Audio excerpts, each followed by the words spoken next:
Bab 1747, dia mau merebut pria kalian. Dimensi rahasia ke-9. Ruang kosmik raksasa tempat generasi muda bebas berlatih dan saling membantai tanpa aturan, mengumpulkan para jenius puncak generasi muda dari seluruh alam semesta besar, dan di dalamnya tersembunyi banyak sekali peluang langka. Sekarang ketika ruang seperti itu terbuka, bagaimana mungkin ia tidak pergi? Harus pergi. Bertarung di dalam sana, bagi pengembangan sistem kultivasinya yang baru, jelas akan sangat membantu. Saat itu, ia memanggil ketujuh wanita itu, ayo, ke dimensi rahasia ke-9. 7 wanita itu mengangguk, ya. Tangan kanan Jing Yan melambaikan ringan. Dalam sekejap, rombongan itu menghilang dari tempat semula, dan di momen berikutnya mereka sudah muncul di sebuah wilayah bintang yang diselimuti kabut tebal. Jing Yan berkata, disinilah wilayah kekosongan. Mu Bei mengangguk. Wilayah kekosongan. Ia merasakan sekeliling. Fluktuasi energi spiritual di wilayah kekosongan ini sangat biasa saja. Bahkan jika dibandingkan dengan 4 dimensi, masih kalah jauh. Pantas saja dibilang para kultivator biasa dari 4 dimensi juga bisa datang ke sini. Kalau energi spiritual di suatu tempat sangat melimpah, berbagai energi materi lain juga sangat padat, pada umumnya tekanan ruang di sana akan luar biasa besar. Tanpa kekuatan yang cukup, sama sekali tidak akan bisa bertahan hidup. Di tempat ini, kepadatan energi spiritual maupun energi materi lain sangat rendah. Karena itu, kultivator 4 dimensi biasa pun bisa bergerak bebas di sini. La menatap ke depan. Saat ini, di area timur wilayah kekosongan, tampak banyak gerbang ruang waktu raksasa. Gerbang-gerbang itu berbentuk pusaran, memancarkan cahaya menyilaukan dan gelegar bergemuruh. Saat ini, para kultivator satu persatu menyusuri gerbang-gerbang ruang waktu itu dan menghilang masuk ke dalamnya. Itu. Mu Bei juga melangkah menuju gerbang-gerbang ruang waktu. Mu Yi dan 6 wanita lainnya mengikuti di sisinya. Ia bertanya, kalian juga bisa masuk? Mu Yi memutar bola mata, Kak, kamu pikir kami sudah setua apa? Memang kami semua punya kehidupan lampau, tapi usia kami sekarang tetap saja masih sangat muda, tidak melewati batas umur yang disyaratkan dimensi rahasia ke-9. Lagi pula, andai pun umur kami melewati batas umur yang ditetapkan dimensi rahasia ke-9, lalu kenapa? Emang dia bisa menghalangi kami? Paling juga kami remukkan. Mu Bei, lihat tuh, enaknya punya kekuatan. Ngomong bisa segarang itu. Percaya dirinya benar-benar berlimpah.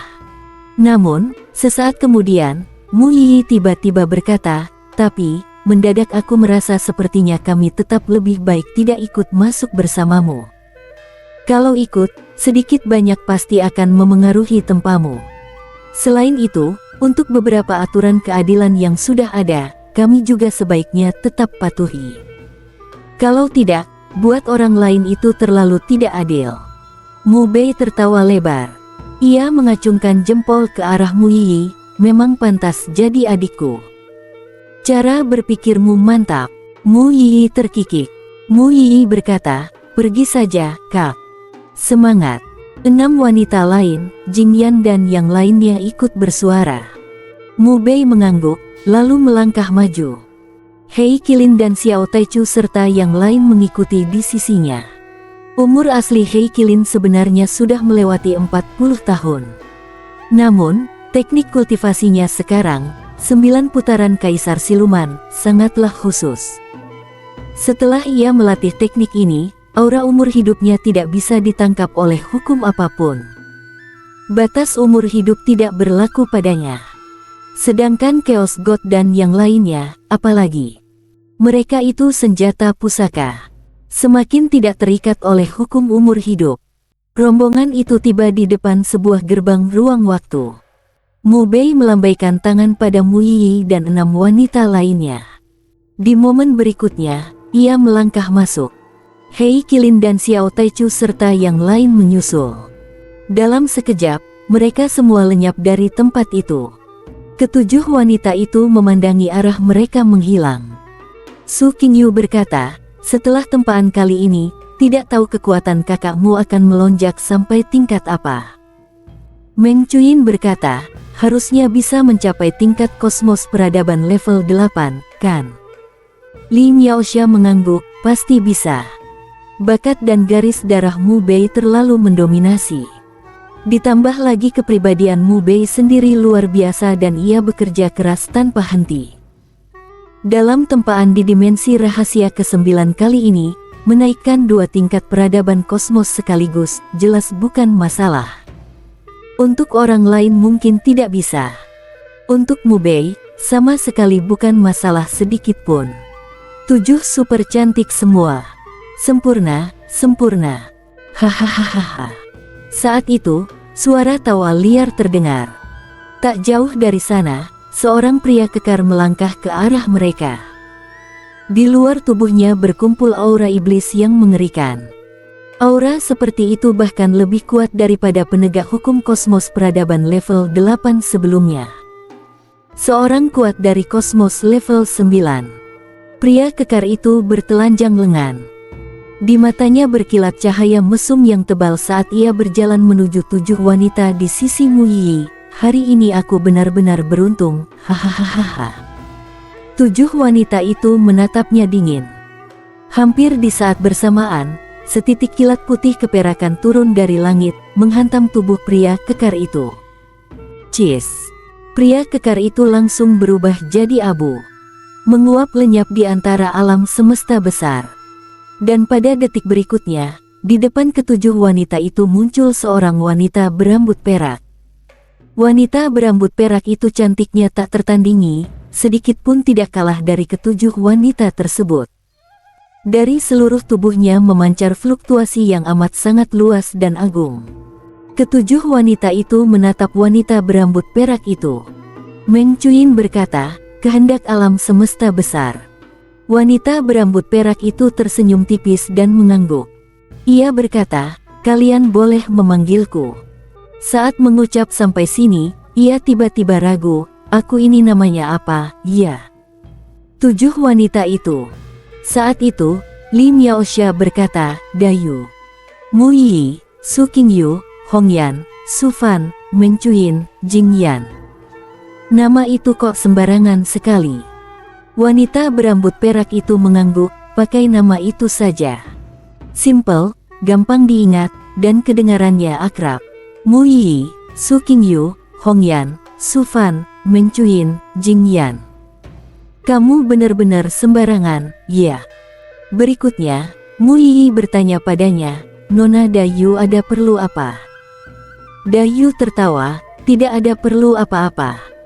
Hanya kepikiran ingin bertemu kalian, sekalian naikin tingkat keakraban, terus tarik sedikit poin kesukaan. 7 wanita itu, naikin keakraban dan poin kesukaan. Sama mereka. Saat itu, di atas kepala Dayu tiba-tiba muncul sebuah kolam petir. Kolam petir itu dipenuhi aura pemusnahan yang amat mengerikan. Detik berikutnya, dari kolam petir itu melompat keluar seorang manusia kecil dari petir. Manusia kecil dari petir itu tubuh dan rupanya seperti anak kecil. Ia menatap Dayu dan berkata, datang khusus buat naikin keakraban dan poin kesukaan dengan mereka. Jujur saja, kamu itu sebenarnya mau lewat kedekatan dengan mereka, lalu pelan-pelan mendekat ke si muka tembok itu, dan akhirnya menikahkan dirimu dengan si muka tembok itu, kan? Ketujuh wanita itu menatap manusia kecil dari petir itu dengan sorot mata sedikit berubah. Bahkan dengan kekuatan mereka yang sekarang masuk 50 besar di seluruh alam semesta besar, saat berhadapan dengan aura pemusnahan yang terpancar dari kolam petir itu, mereka tetap merasa sedikit gentar. Jing Yan berkata, kehendak kolam petir pemusnah dunia. Tidak perlu diragukan, manusia kecil dari petir ini jelas adalah kehendak kolam petir pemusnah dunia. Pasti.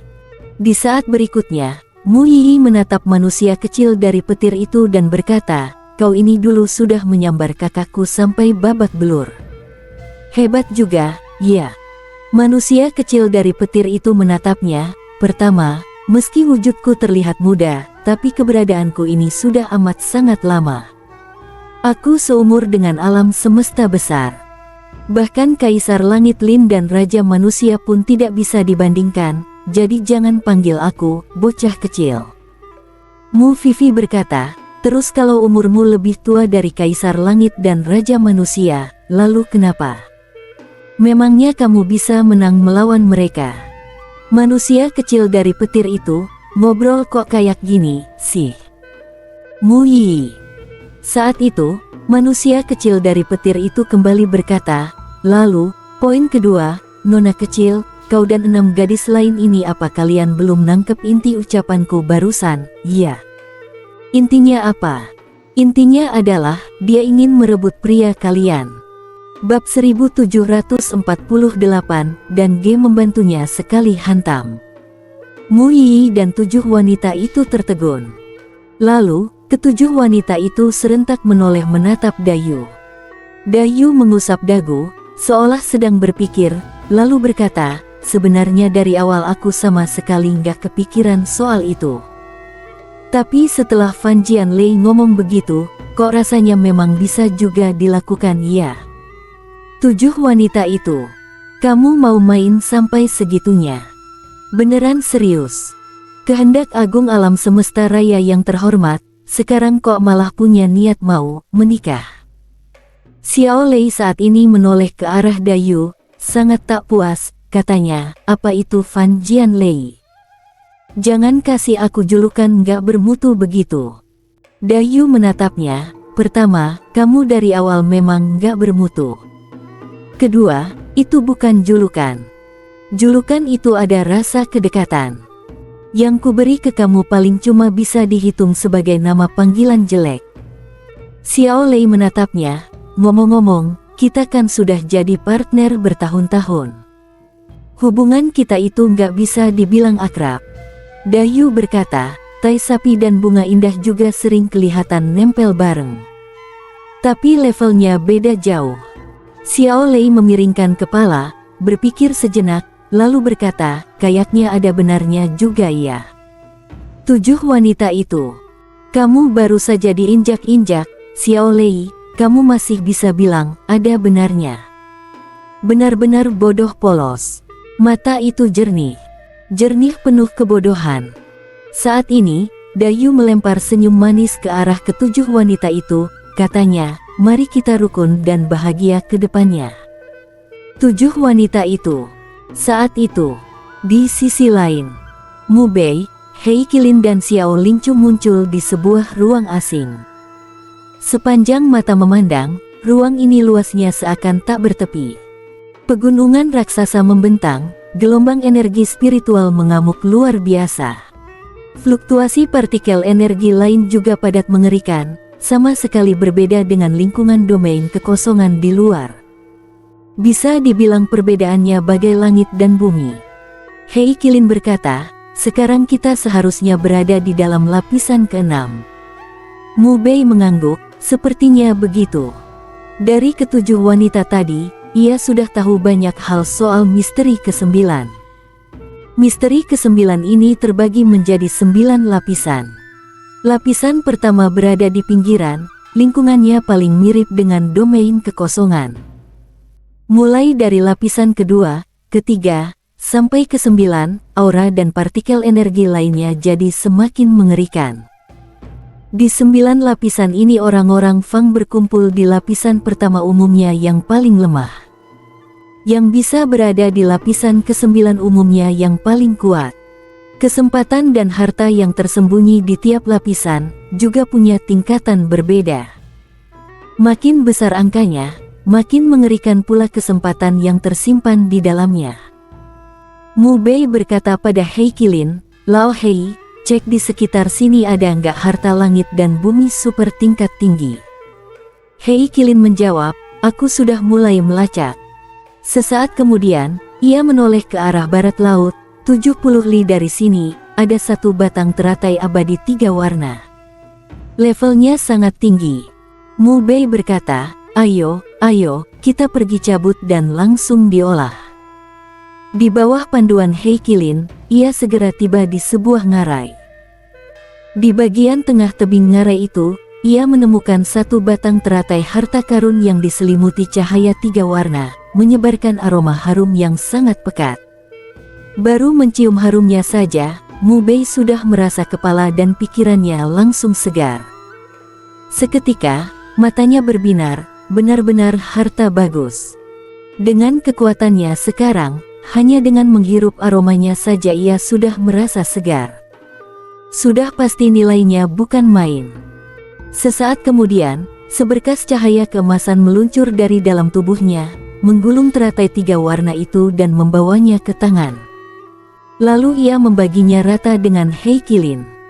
Keduanya langsung duduk di tempat dan mulai mengolahnya. Seiring pengolahan teratai 3 warna itu, esensi, Qi, dan semangat manusia dan binatang buas itu jelas meningkat dengan cepat. Saat itu, Jiu Pin Baolian berkata, melihat keluarga sendiri diolah begini, rasanya agak canggung juga ya. Mu Bei, He Qilin, cara bicaramu, seolah-olah kami lagi membantai satu suku denganmu. Kong. Tepat di saat itu, 2 berkas cahaya pembunuh tiba-tiba menerjang. Satu menyasar Mu Bei, satu lagi menyasar He Qilin. Masing-masing mengandung daya hancur yang mengerikan. Cahaya pembunuh itu berkedip sudah sampai. Mu Bei dan He Qilin buru-buru menghentikan pengolahan teratai 3 warna. Mereka melompat mundur puluhan zang. 2 berkas cahaya pembunuh itu menghantam posisi tempat mereka mengolah teratai tadi, seketika menggempur tanah sampai terbentuk 2 lubang besar yang dalam. Lari juga lumayan cepat. Sebuah suara dingin mengejek terdengar. Tak jauh dari sana, 2 pemuda laki-laki dan perempuan berjalan mendekat. Yang bicara adalah lelaki di depan. Gadis di sampingnya berkata, mereka cuma kebetulan bisa menghindar serangan barusan. Bagaimanapun, barusan kakak senior cuma asal keluarkan 1 serangan saja.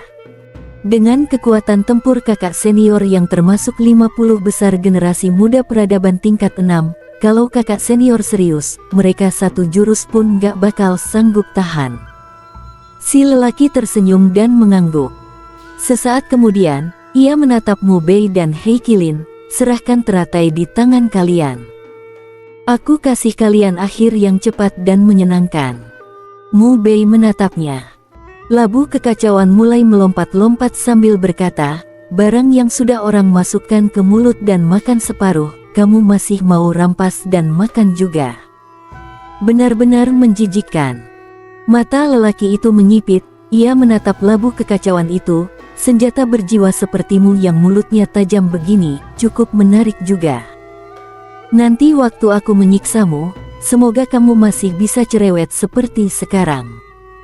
Sambil berkata begitu, dari tubuhnya memancar aura yang sangat menakutkan. Kuat sekali. Begitu aura ini keluar, bahkan Mu Bei dengan kekuatannya sekarang pun merasakan sedikit tekanan. Mu Bei mengusap dagu, dalam kondisi biasa, sepertinya aku nggak bakal menang. Labu kekacauan melompat-lompat ke arah lelaki itu, kamu ini lagi mengancam labu ini ya? Kira labu ini besar karena sering ditakut-takuti. Lelaki itu menatapnya, kau. Baru mengucapkan satu kata, kau, labu kekacauan sudah menoleh ke Xiao Lingchu dan berteriak, dan Ge, hajar dia. Mu Bei, He Qilin, kamu memang naling jago ngehuyat sambil manggil dan jel. Xiao Lingchu saat ini menoleh ke arah lelaki itu. Cakar kecilnya asal mengayun, 5 berkas cahaya cakar langsung melesat naik. Wajah lelaki itu seketika berubah, untuk pertama kalinya merasakan tekanan yang mengerikan. Ia mengaum keras, kedua tangannya memancarkan cahaya menyilaukan. Ia memadatkan 2 bayangan tinju yang sangat mengerikan, lalu mendorongnya secepat kilat ke depan. 2 bayangan tinju itu bertabrakan dengan 5 cahaya cakar.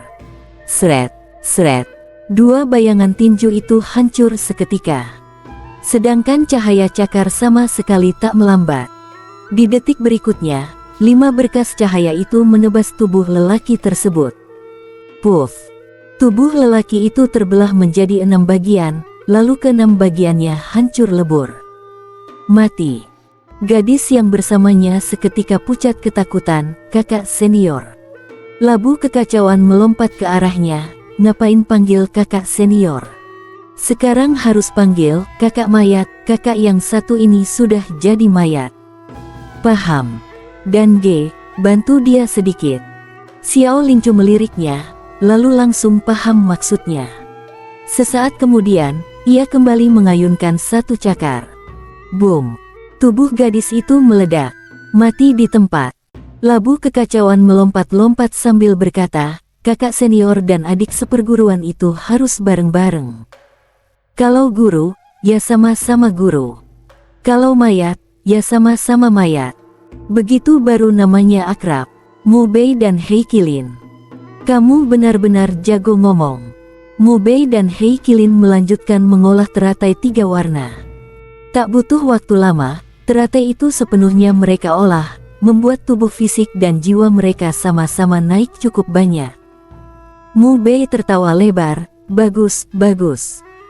Ia menoleh ke Hei Qilin, baru hendak bicara sesuatu, tiba-tiba terdengar ledakan menggelegar dari kejauhan. Ketika mereka memandang ke arah sana dari jauh, terlihat kabut bercampur lingkaran cahaya menyilaukan menyebar dari tempat itu. Dari dalam kabut, sesekali terlihat kilatan-kilatan kecil listrik yang berloncatan. Bersambung.